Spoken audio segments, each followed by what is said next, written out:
বন্ধুরা, আপনারা জানেন যে ওবিসি সংরক্ষণ নিয়ে বিভিন্ন রকম সমস্যার মুখে পড়েছে রাজ্য সরকার এবং মুখ্যমন্ত্রী আগামীকাল বিধানসভায় কিন্তু জানিয়ে দিয়েছেন যে ধর্মের ভিত্তিতে নয়, অর্থনৈতিক অবস্থার ভিত্তিতে সংরক্ষণ হচ্ছে।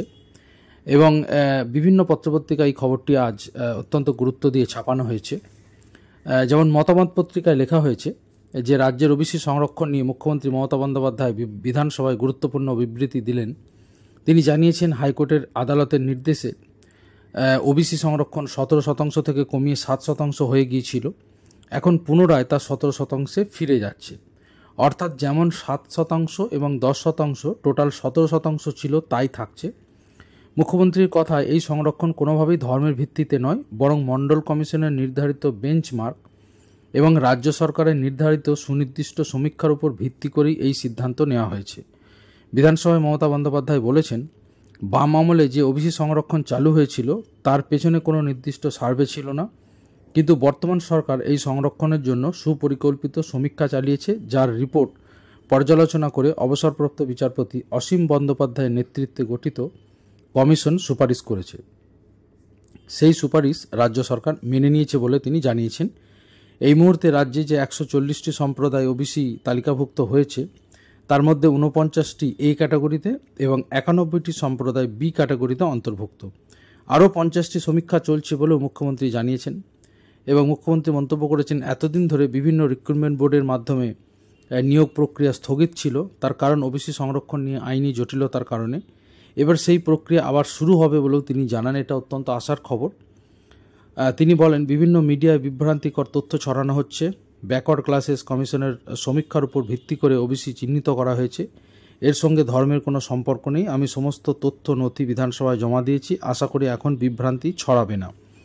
মুখ্যমন্ত্রী আরও জানান, এর আগে কলকাতা হাইকোর্টের নির্দেশে 113টি শ্রেণী বাদ পড়েছিল এবং সংরক্ষণ 7%-এ নামিয়ে আনা হয়েছিল। সেই সময় 113 সহ 117টি শ্রেণী আবেদন জমা দিয়েছিল এবং কমিশনের কাজ 2025 সালের জানুয়ারি থেকে শুরু হয়। ইতিমধ্যেই কমিশন তাদের সুপারিশ জমা দিয়েছে এবং সেই সুপারিশের ভিত্তিতেই আবার 17% সংরক্ষণ ফিরিয়ে আনা হয়েছে বলে মুখ্যমন্ত্রী জানিয়েছেন। এছাড়াও তিনি জানিয়েছেন আরও 50টি শ্রেণীর সমীক্ষা চলছে এবং সেই সমীক্ষাগুলো ভিত্তি করে এবং সেই সমীক্ষাগুলো পর্যালোচনা করে রাজ্য সরকার তাদেরও তালিকাভুক্ত হয়তো করে নেবেন, সেটাও কিন্তু মুখ্যমন্ত্রী এদিন জানিয়ে দেন। এছাড়া তিনি বলেন যে সম্প্রতি রাজ্যের বিভিন্ন পক্ষ থেকে বলা হচ্ছিল যে ওবিসি সংরক্ষণে রাজ্য সরকার সেরকম উদ্যোগ নিচ্ছে না এবং মুখ্যমন্ত্রী বলেন যে এর ফলে কিন্তু সেই অভিযোগ কেউ করতে পারবে না। তার কারণ কোর্টের নির্দেশেই রাজ্য সরকার কিন্তু এই ব্যাপারে এগোতে পারেনি। পাশাপাশি তিনি জানিয়েছেন, রাজ্য সরকার অত্যন্ত দ্রুততার সঙ্গে বেঞ্চমার্ক সার্ভে চালিয়েছে এবং পিছিয়ে পড়ার অংশের মানুষজনকে চিহ্নিত করে সেই তালিকা তৈরি করেছে। এই প্রসঙ্গে মুখ্যমন্ত্রী এও জানাতে ভোলেননি যে এর সঙ্গে জাত বা ধর্মের কোনো বিষয় নেই। রাজনৈতিক দলগুলো এই নিয়ে বিভ্রান্তি তৈরি করছে। একমাত্র পিছিয়ে পড়া অংশকে চিহ্নিত করেই এই কাজ করেছে রাজ্য সরকার। এটা কিন্তু মুখ্যমন্ত্রী অত্যন্ত দ্ব্যর্থহীন ভাষায় জানিয়ে দিয়েছেন। এ প্রসঙ্গে বলে রাখা ভালো, সম্প্রতি রাজ্যের ওবিসি সংরক্ষণ নীতি নিয়ে হাইকোর্টের রায় মেনে সংশোধিত তালিকার খসড়া অনুমোদন করেছে ক্যাবিনেট অর্থাৎ রাজ্য মন্ত্রিসভা। গত 2রা জুন রাজ্য মন্ত্রিসভার বৈঠকে অনগ্রসর কল্যাণ দপ্তরের তরফে একটি সংশোধিত তালিকা পেশ করা হলে তাতে সিলমোহর দেন মুখ্যমন্ত্রী। তালিকা অনুযায়ী আইনি জটিলতা দূর করতে আগে থাকা 66টি জাতির সংখ্যা কমিয়ে 64 করা হয়েছে এবং নতুন করে 76টি জাতি সংযোজিত হয়েছে। এর ফলে রাজ্যের স্বীকৃত ওবিসি জনগোষ্ঠীর মোট সংখ্যা আপাতত দাঁড়াচ্ছে 140-এ। আপনারা জানেন যে ওবিসি সংরক্ষণ নীতি চালু না হওয়ার ফলে ভর্তি থেকে সব কিছুতেই সমস্যা হচ্ছিল এবং এই উদ্দেশ্য নিয়ে রাজ্য সরকার নতুন করে ওবিসি তালিকা তৈরি করে শংসাপত্র দেওয়ার কাজ শুরু করলে বিরোধীদের কলকাতা হাইকোর্টে মামলার রায়ে সেই প্রক্রিয়া গত বছর স্থগিত রয়েছে। হাইকোর্টের রায়ের বিরুদ্ধে সুপ্রিম কোর্টে গিয়েছে রাজ্য সরকার। সেই মামলা এখনও বিচারাধীন। অবশ্যই এই সার্ভে রিপোর্ট সব কিছু রাজ্য সরকার সুপ্রিম কোর্টে জমা দেবে এবং সুপ্রিম কোর্টে জমা দেওয়ার পরে নিশ্চয়ই ইতিবাচক কিছু রায় আসতে পারে বলে রাজ্য সরকার মনে করছেন বা ওয়াকিবহাল মনে করছেন। তো এর ফলে হয়তো ওবিসি সমস্যা কিছুটা মিটবে এবং ওবিসি সমস্যা মিটলেই কিন্তু সমস্ত চাকরির পরীক্ষাগুলো কিন্তু আবার হতে শুরু করবে। এই মুহূর্তে বলা যায় পিএসসিতে এক প্রকার সব কিছু বন্ধই রয়েছে। এমনকি আগের যে পরীক্ষাগুলো হয়েছিল সেই পরীক্ষাগুলোর পর্যন্ত রেজাল্ট বেরোচ্ছে না, খুব বহু পুরনো 2022-এর WBCS এগুলো ছাড়া, যেগুলো অনেক আগে হয়েছে। কিন্তু বাকি কোনো পরীক্ষা কিন্তু নেওয়া সম্ভব হচ্ছে না। তো সেটা যাতে না হয়, অর্থাৎ দ্রুত যাতে সংরক্ষণ ব্যাপারটি মিটে যায়, সেই জন্য কিন্তু রাজ্য সরকার এই উদ্যোগ নিয়েছে এবং আপাতত 140টা গোষ্ঠী ওবিসির মধ্যে থাকছে।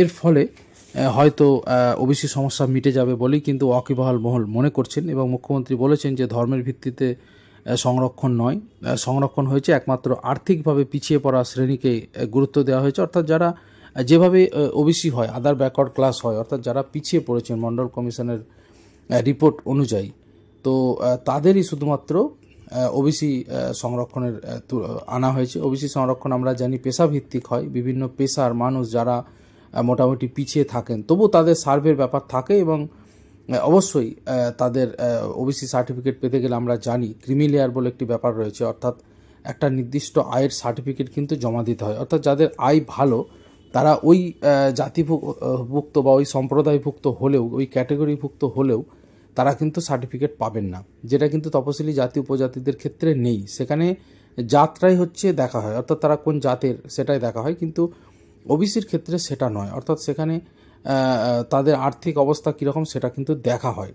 তো মুখ্যমন্ত্রী বলেছেন যে ব্যাপারে তারা অত্যন্ত দ্রুততার সাথে সমস্ত কাজকর্ম করেছেন এবং আশা প্রকাশ করছেন যে সুপ্রিম কোর্টে এইটার দ্রুত শুনানি হয়ে এবং এর একটা সমাধান হবে। এর ফলে সমস্ত পরীক্ষাগুলো খুলে যাবে এবং আমরা জানি পিএসসি ক্লার্কশিপ এবং পিএসসি মিসলেনিয়াস আবার প্রিলিমিনারি পরীক্ষা বেরিয়েছে, অর্থাৎ যাদের এখন পরীক্ষা ভালো করে দিতে পারেননি তারা আবার একটা সুযোগ পাবেন আগামী সময়ে। এবং আশা করা গিয়েছিল যে এই বছরের শুরুতেই সেটা হবে, কিন্তু মোটামুটি এখন যা মনে হচ্ছে পরীক্ষা হতে হতে হয়তো এই বছরের শেষ হয়ে যাবে। তো যাই হোক, আমরা আশা করব দ্রুত পরীক্ষাগুলো সবই হোক এবং ওবিসি সমস্যাও মিটে যাক। এর ফলে রাজ্য সরকার অবশ্যই 2026 বিধানসভা নির্বাচনের আগে সবাই আশা করে রয়েছেন যে একটা কাঙ্ক্ষিত চাকরি তারা পাবেন, কিন্তু তার জন্য পরীক্ষাগুলো কন্ডাক্ট করতে হবে এবং সেই আইনি সমস্যাটা মিটে যাক, এটা কিন্তু সবাই চাইছেন। এবং আমার ইউটিউব চ্যানেলে যারা চোখ রাখেন, যারা দেখেন খবর, আপনারা জানেন যে ক্রমাগত কারেন্ট অ্যাফেয়ার্সের যে খবরাখবর আমি দিই তা চাকরির পরীক্ষার জন্য অত্যন্ত গুরুত্বপূর্ণ। চারিদিকে কি হচ্ছে তার খবর, এবং শর্ট ভিডিওতেও আমি জানিয়ে দিই কারেন্ট অ্যাফেয়ার্সের খবর। তো আশা করি আমার চ্যানেল থেকে আপনারা উপকৃত হচ্ছেন এবং আগামী দিনেও যা যা চাকরির বিজ্ঞপ্তি বেরোবে সব কিছুই আমি আমার চ্যানেলে জানিয়ে দেব। অবশ্যই আমার চ্যানেলটা আপনারা ফলো করুন, কোনো খবরই আপনাদের জন্য মিস হবে না। এবং কারেন্ট অ্যাফেয়ার্সের তো একটা বিস্তারিত আপনারা যদি পরপর ভিডিও দেখেন, সমস্ত কারেন্ট অ্যাফেয়ার্স চারদিকে কি হচ্ছে কি ঘটছে সব কিছু কিন্তু আপনারা এই চ্যানেল থেকে জানতে পারবেন। খুব ভালো একটা এন্টারটেনমেন্ট টাইপের বিনোদনমূলক ভিডিও দেখে লাভ নেই, ভিডিও সেটাই দেখুন যেটা থেকে আপনাদের কিছু তথ্য পাবেন। নমস্কার।